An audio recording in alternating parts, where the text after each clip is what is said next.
because it said if it is only crossing that 5,500 kilometer, then it becomes ICBM. Right.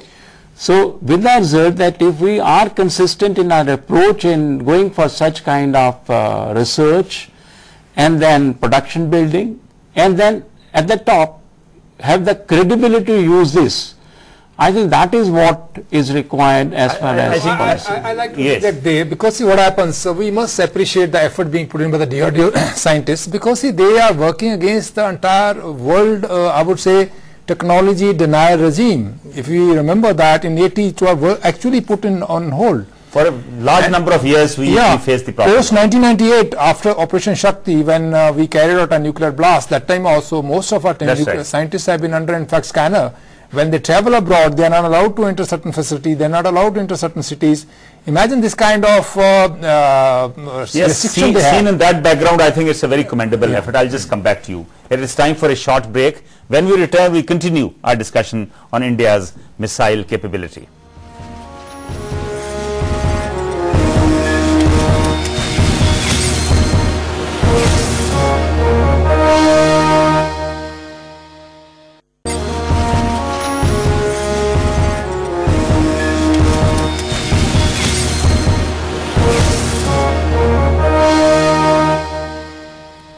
Welcome back. We are discussing the effects of India's successful Agni 5 launch. Professor Datta, how do you read China's reaction? One is getting very mixed and confusing signals from there on the Agni 5 launch. Yes, I mean they have rather underplayed, this kind of a thing, and then as I said, that 1998 thing and this Agni 5 missile also, that in fact has raised the prestige of the country.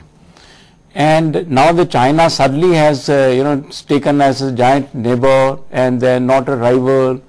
They're talking of cooperative partnership with India. In fact, they rather had increased the range of the missile also, which they said that we have underplayed the range of the missile to 5,000, which according to them is 8,000 kilometer. Do you think that's to create fear amongst the European nations, though we have no problems with any of the European nations? I agree with them. And that is what the kind of propaganda that they thought that they will make it, on their own to one is underplay also, and then put down also this kind of feed that we have indigenously been able to develop on our own.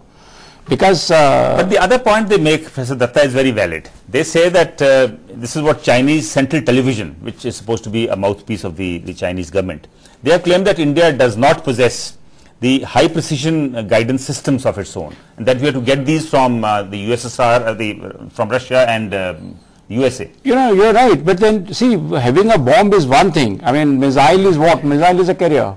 Right. So then if you have a bomb, that you have a carrier. But then in order to see that the both has a complementary effect, you need to have a certain point system. And I think maybe the General Pushpendra, as he says that he will be able to apply more on it. Yes. First thing is that our first missile was Prithvi. Supposed to be very old technology and all. But the main thing about the Prithvi was that it was a flyable missile with a variable profile, so that it could not be predicted where it's going to land. Okay. The second issue was that it was a very high precision missile, and I'm not at liberty to disclose what is the center of whatever that error of probability. So I'm quite confident that the same technology has been upgraded and put into Agni 5, and it is an extremely precise missile. So they talk about India not having the high precision guidance systems is a smoke screen.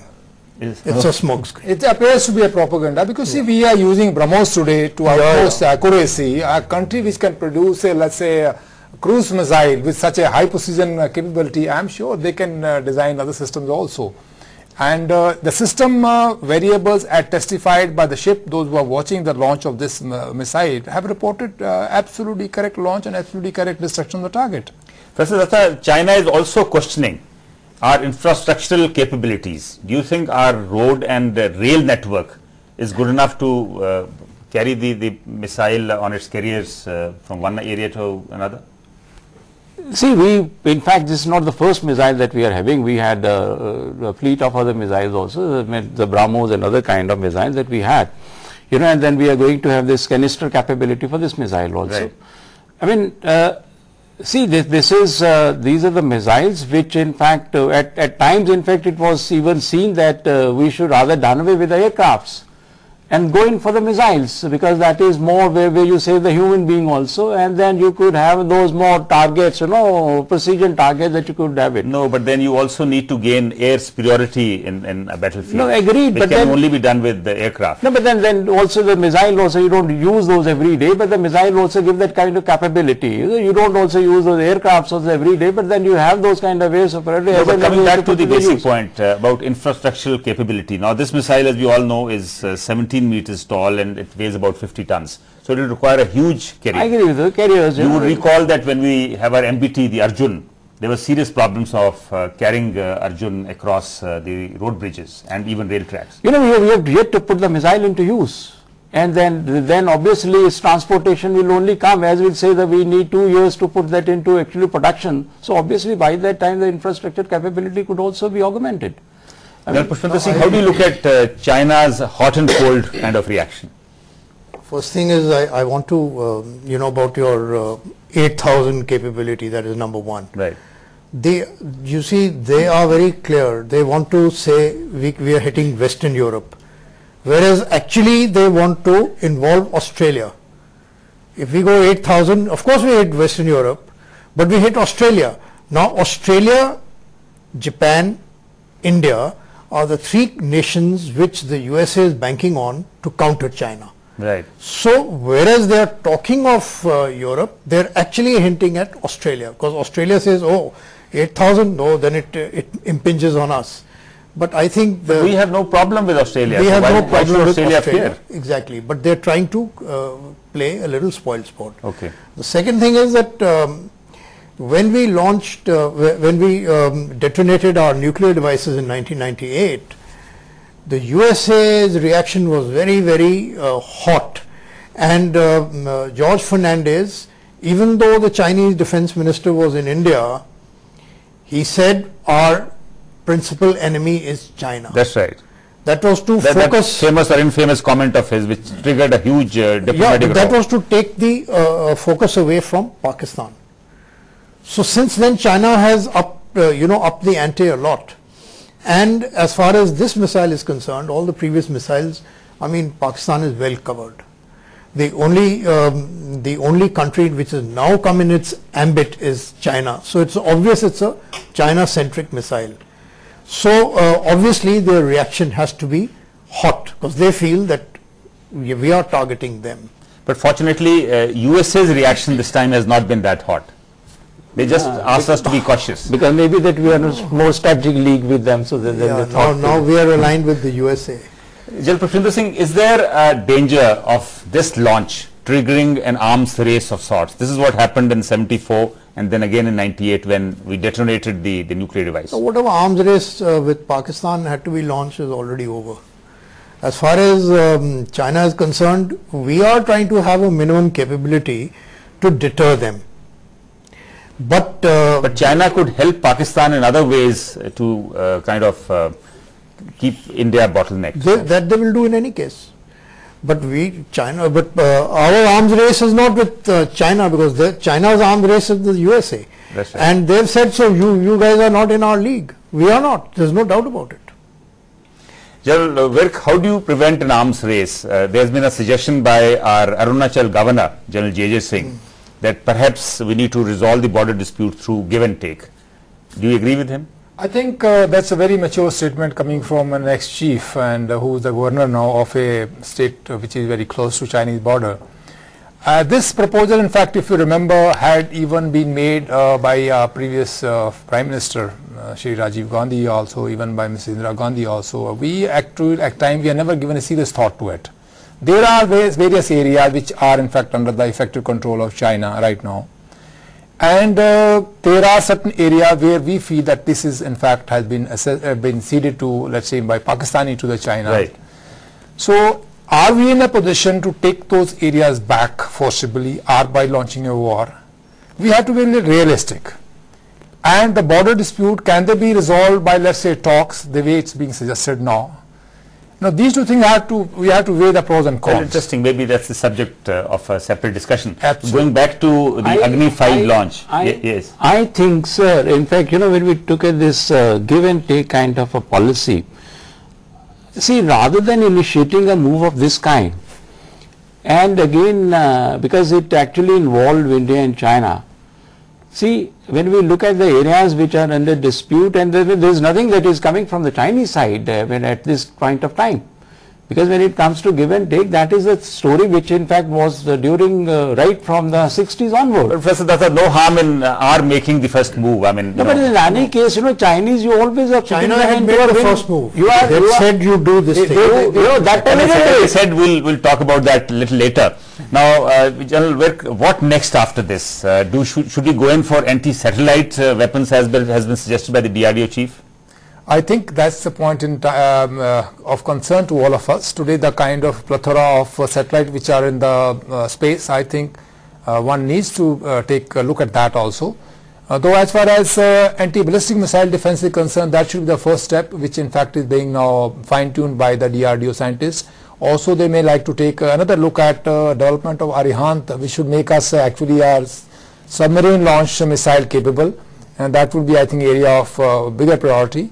And also a project which is pending with them is development of Shaurya missile, which just take us to the league of 11,000 So that's the direction to go. Yes. General Pushpinder Singh, what else is required to have our ballistic missile defense at a viable level? Ballistic missile defense has to be extremely, I don't think we are very close to it as yet. Okay.